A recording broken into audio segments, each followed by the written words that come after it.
Welcome to another episode of Out from the Horrorbox. I'm your assassin host, Dom, and in this episode we take a look at the 2020 science fiction psychological horror film, written and directed by Brandon Cronenberg, a cerebral sci-fi horror film that delves into themes of identity, control, and technological intrusion. Possessor. In a near-future world, a corporate assassin uses brain-implant technology to hijack strangers' bodies and execute high-profile targets. Her latest mission goes awry when the inhabitant's mind violently resists her control.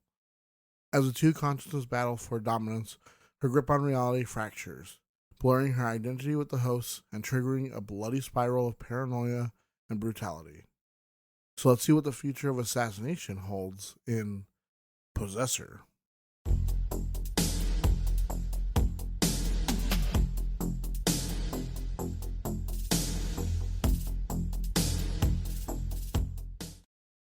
Developed over several years, the project was financed through Canadian funding bodies, including Telefilm Canada, with a modest budget of around $6 million.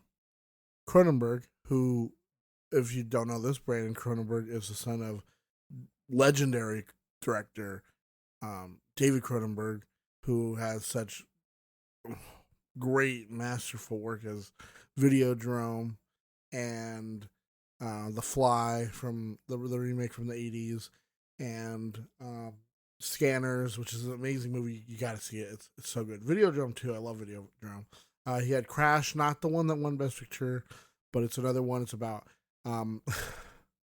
people who get sexually aroused by car accidents. I don't know where David Cronenberg comes up with a lot of his stuff, but obviously it passed down to Brandon.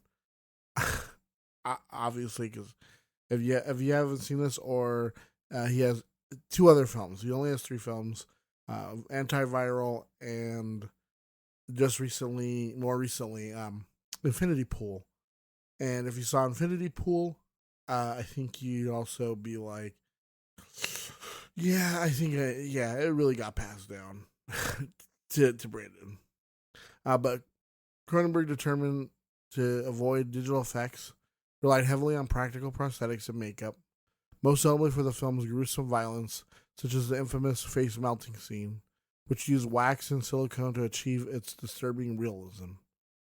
Shooting took place over a tight 25-day schedule in Toronto, with cinematographer Kieran Usui employing stark, sterile visuals to reflect the protagonist's fractured psyche. The cast process also faced hurdles, with Andrea Riseborough initially unavailable before she ultimately got the lead role of Taissa. Is it Taissa? I think Voss. I hope I'm pronouncing that right because I'm going to be saying it again. A corporate assassin who hijacks other bodies. Christopher Abbott, who plays the unwilling host. He underwent extensive preparation to portray the physical and mental unraveling of a mind under siege. The film's unsettling tone was further enhanced with Jim Williams' discordant synth score, which amplified its psychological tension. Upon its Sundance premiere in 2020, Possessor garnered acclaim for its unflinching violence and existential dread, though its graphic content led to disputes over distribution.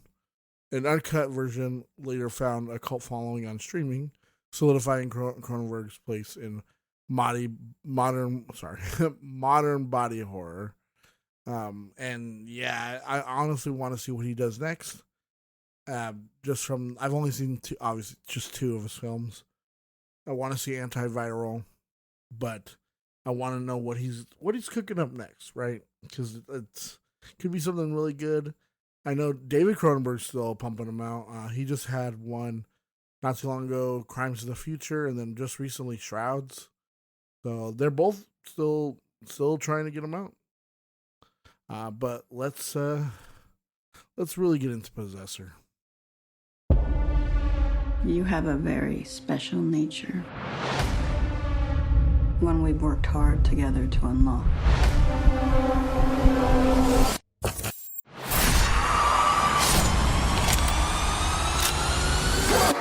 Call me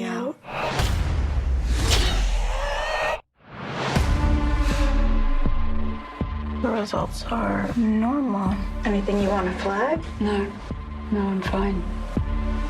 Mom! Hi, darling. How was your trip? Dull. Extraordinarily dull. Our next contract's a big one. The target is the CEO of the largest operation in the U.S. He'll be binding to Colin Tate. We can't afford any mistakes on this one. Ready?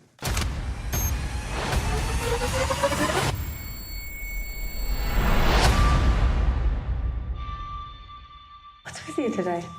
What do you mean?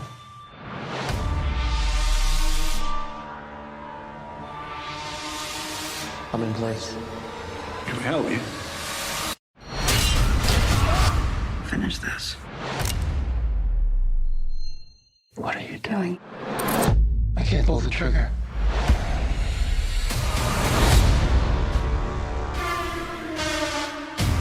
I need to know. I need to know what she's done to me. He's become a danger. Where is she? Come out or I'll do it! Sometimes that small thought is all it takes to lose control.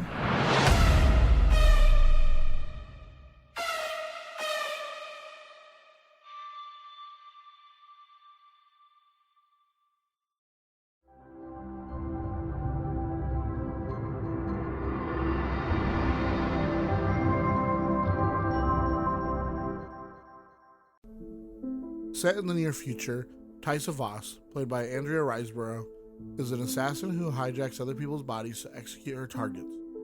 Using an implant in an unsuspecting host's brain, her consciousness is transferred into their mind. She exits by forcing the host to kill themselves after each mission, though in the film's opening sequence, she breaks protocol, struggling to make the host shoot himself before police arrive and gun them down. Voss battles worsening neurological side effects and a growing disconnect from her own identity, blurring the line between her work and her personal life with her husband Michael and son Ira. They are played by Rossif Sutherland and Gage Graham Arbuthnot, respectively. She rehearses her normal persona just as she practices mimicking her host. Violent impulses intrude on her domestic moments, whether tucking Ira in or having sex with Michael. Her handler, Grinder, played by Jennifer Jason Leigh, a retired assassin, disapproves of her ties to her family, believing she'd be more effective without them. During a debriefing meant to anchor her to her real life, Voss sifts through memory-linked objects, learning on a butterfly she pinned as a child. She admits feeling guilty for killing it. Despite exhaustion and a deteriorating mental stability, Voss accepts a high-profile hit on CEO John Parse and his daughter Ava by taking over Ava's fiancé, Colin Tate. They are played by Sean Bean, Tuppence Middleton, and Christopher Abbott, respectively. Their neurological strain intensifies, but she conceals it from Grinder. The mission partly fails, Ava dies, but Parse survives. Voss tries to complete the job by making Tate shoot himself, but again hesitates. During a dissociative episode, Tate stabs himself in the head, damaging the implant and causing Voss severe physical trauma. Trapped, she can neither leave his body nor suppress his consciousness. Tate regains control, horrified and confused, and flees to his friend Rita's home, haunted by flashes of Voss's memories. Rita is played by Kenitio Horn. In a violent fugue, he kills Rita. Eddie, a co-worker secretly working for Voss's agency, who is played by Raul Bayenha, sorry, I might mispronounce that, arrives to help her retake control and force Tate's suicide. The plan backfires. Tate kills Eddie during another mental struggle, becoming fully aware of Voss's presence. Their psychic clash grants him access to her memories of Michael and Ira. Tate tracks down Voss's family, holding Michael at gunpoint, demanding answers. Voss taunts him from within his mind, pushing him to pull the trigger. When Michael disarms him, Tate kills him with the cleaver, mirroring the open scene's murder. Ira then stabs Tate in the throat, another echo of the first kill, but Voss uses Tate's dying moments to shoot Ira, revealing he too was a host. Returning to her body, Voss realizes Grinder had controlled Ira. With her family gone, she's finally free of attachment, as Grinder intended. In a final debriefing, Voss reviews her personal items. She studies the butterfly, but feels no remorse. Grinder smiles. Very good.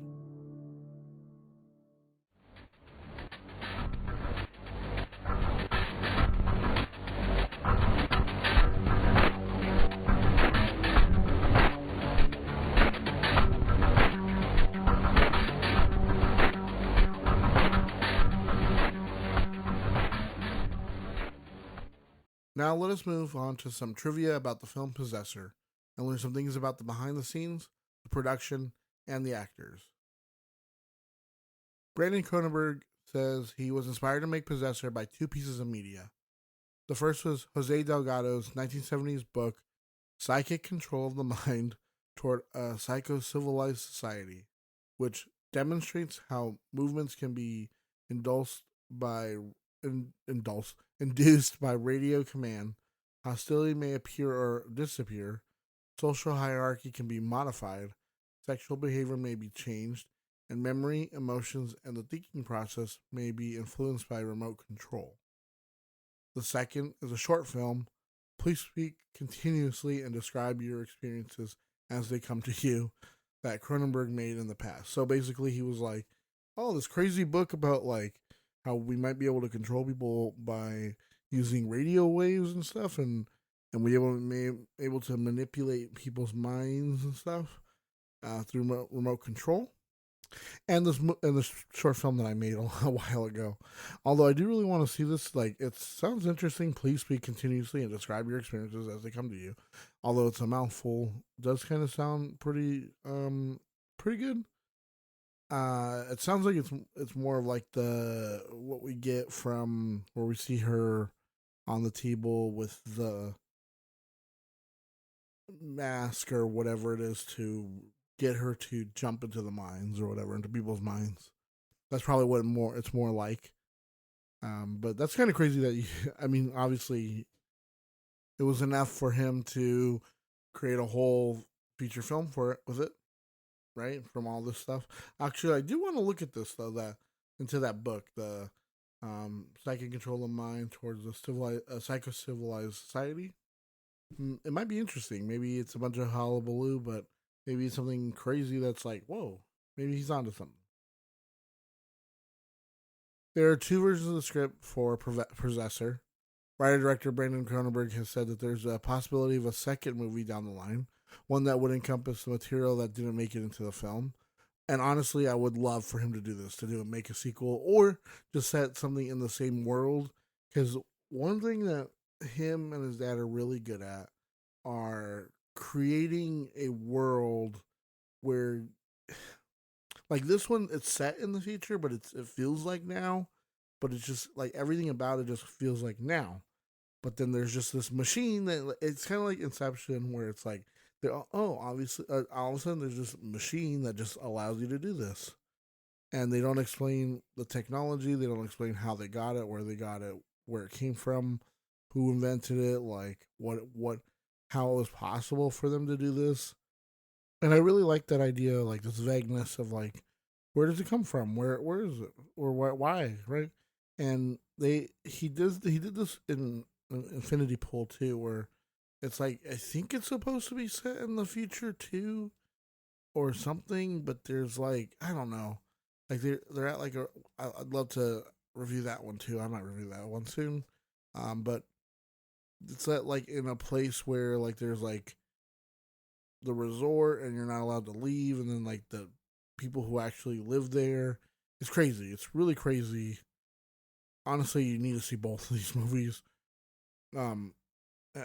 Watch David Cronenberg. You'll be like, what am I watching?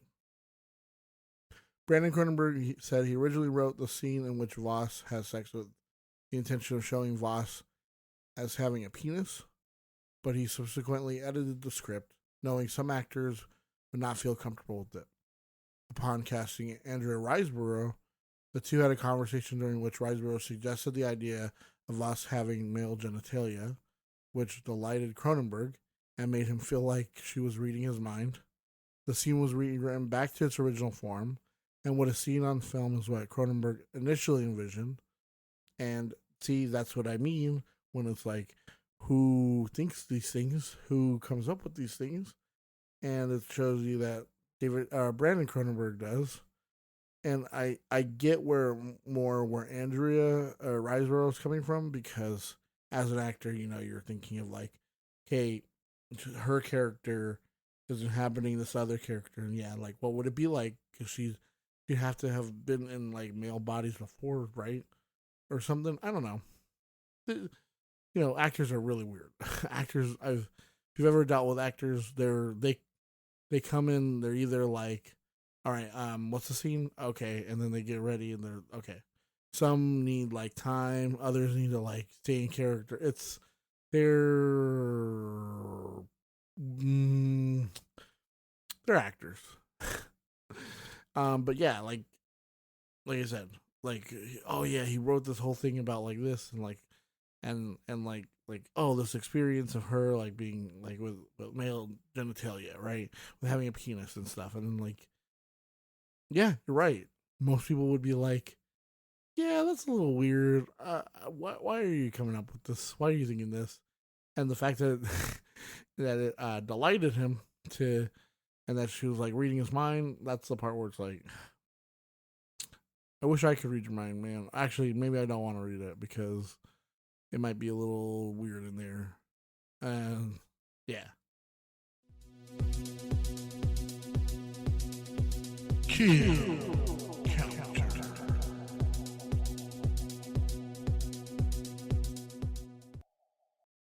So now we've arrived at the kill counter. This is the part of the podcast where we go through the kills and deaths in the film. Possessor isn't all action and doesn't have a lot of kills or deaths, but I think for this film's length and for what it's going for, 8 is a good amount for the film. So starting right off, there's the person in the beginning, Elios, who's stabbed twice in the neck and repeatedly in the stomach by, it's Voss, who's possessing the body of Holly Bergman, who is what we see at the beginning. And then as she's possessing that body, she can't pull the trigger. I think it's the body struggling against her, but I think we get a little bit more of that. It's like it's her own kind of like psyche too, getting in the way, but she can't pull the trigger to kill herself, to take herself out.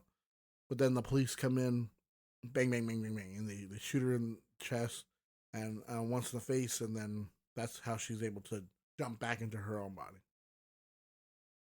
Later in the film, after a party, where Voss as Colin Tate kind of confronts John Parse, but later he tries to kill John by shooting him, and then he shoots Ava because she comes in because she hears it, and she is shot twice in the back and once in the back of the head, just for good measure.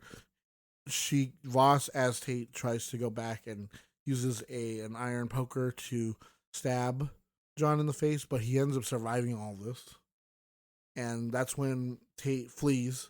Voss flees as Tate. And Voss goes to Rita's apartment, because earlier we saw Rita kind of approach Voss as Tate and kind of what do you call it? Not partition. Like proposition him to like leave Ava. And so then he goes to her and kind of says, like, oh, I killed her, like, so we could be together, and then like asks her to stay there. And then as like she's like allowing him, Voss kills Rita in her own apartment. And then there's a knock on the door, and it turns out it's this guy named Eddie, who we learn works for the same agency that Voss does. And he was a mole the whole time in a plant in John Parsons' company. And so he's trying to help Voss get back, but then Voss goes through this weird, like, mental thing where her and Tate's mind start, like, seeing each other and melting, and he's able to access things with her. And that's when, like, you get that cool, like, where he's wearing, like, the face. Oh, it's creepy. But then when he awakens, we see that in that kind of fit, like, they killed Eddie. Well, it was off screen, but the body is seen, like, dead on the floor. So that's when, I think that's when, is that when he stabs himself in the head with the glass, or he had already tried to do that? Either way, because of that, he's able to access, and that's when, like, all the mind melding stuff, and he's able to see, like, where her family is.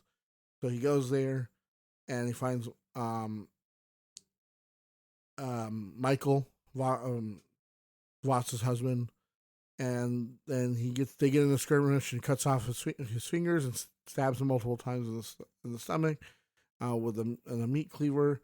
And that's when Ira Voss comes in, the little kid, and kind of distracts him. And that's when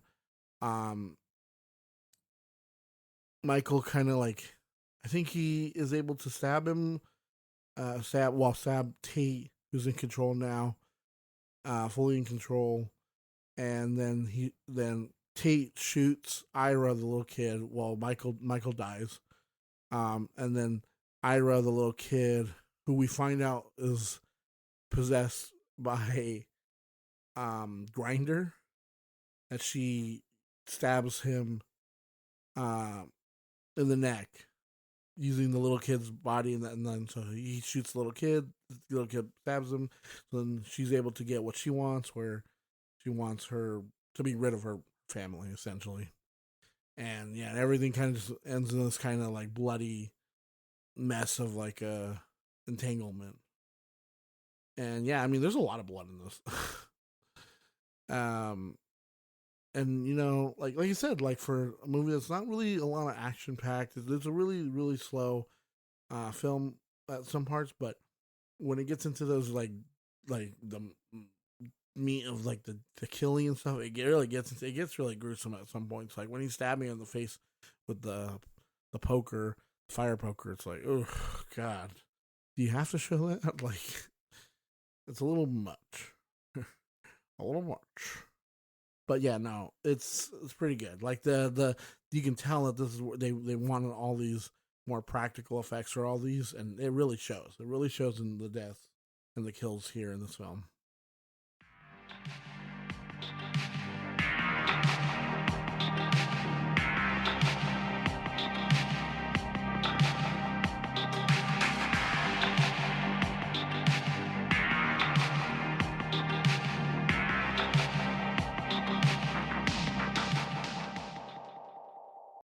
All right, so we come to my final thoughts on the film.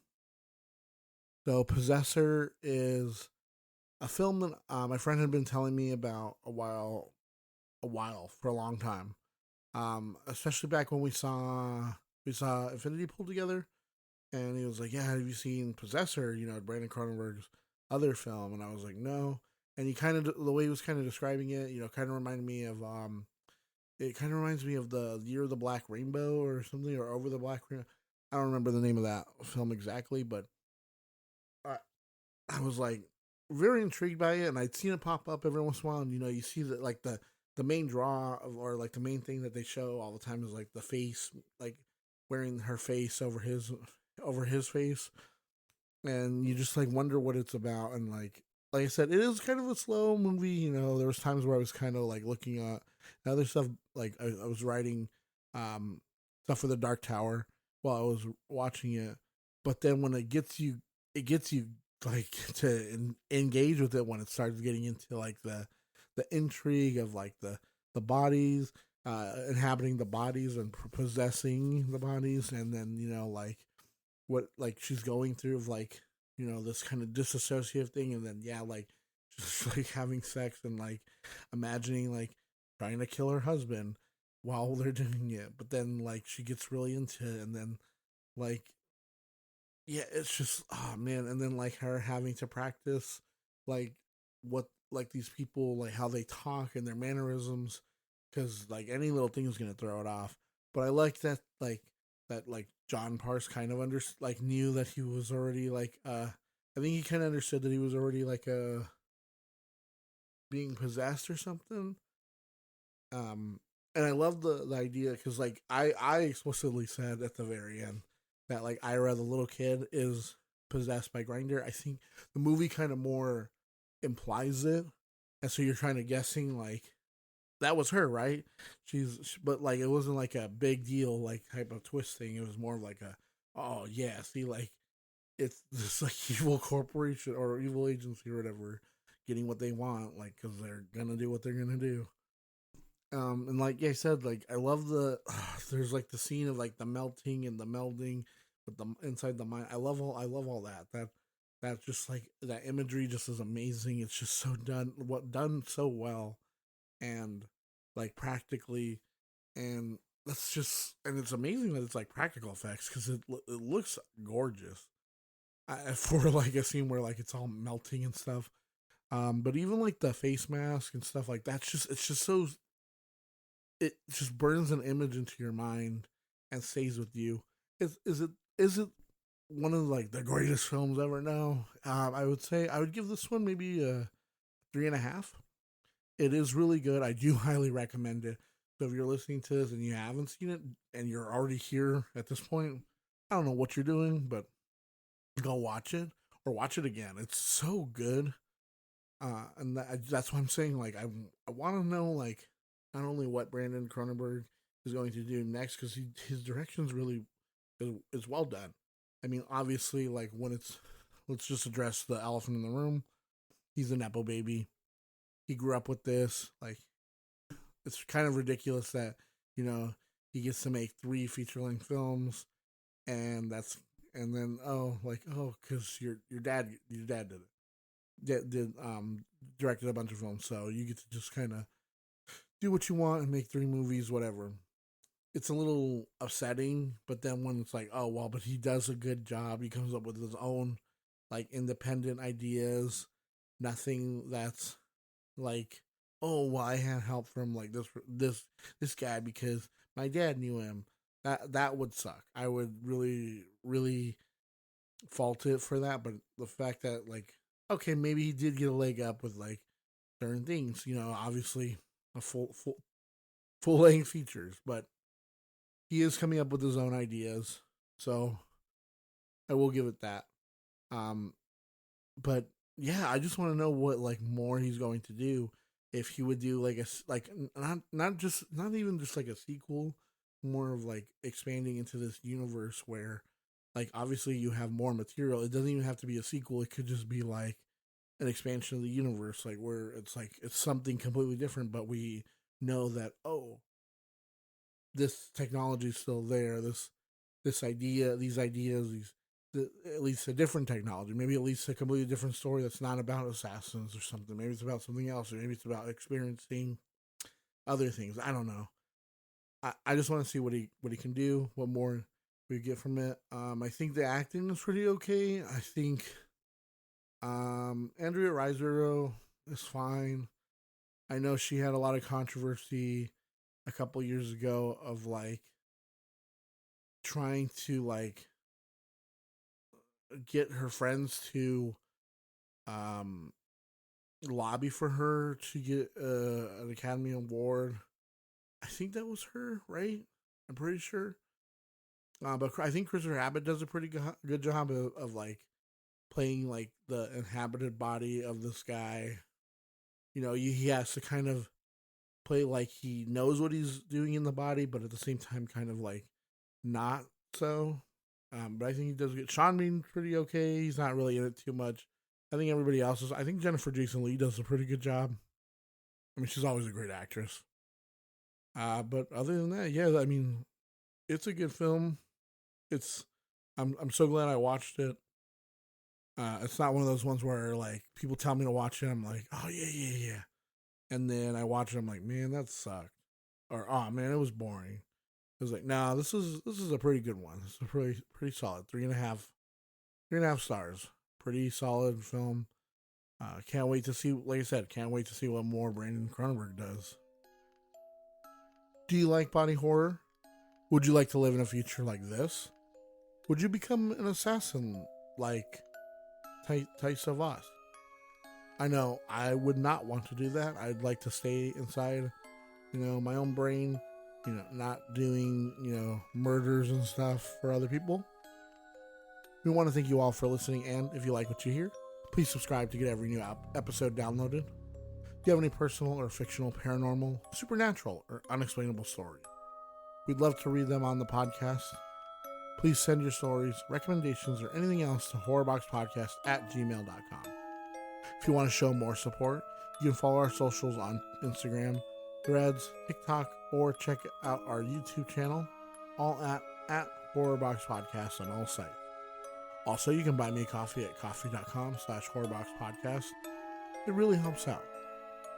Until next time, maybe stay inside your own head. This is Dom, signing off from the Horrorbox.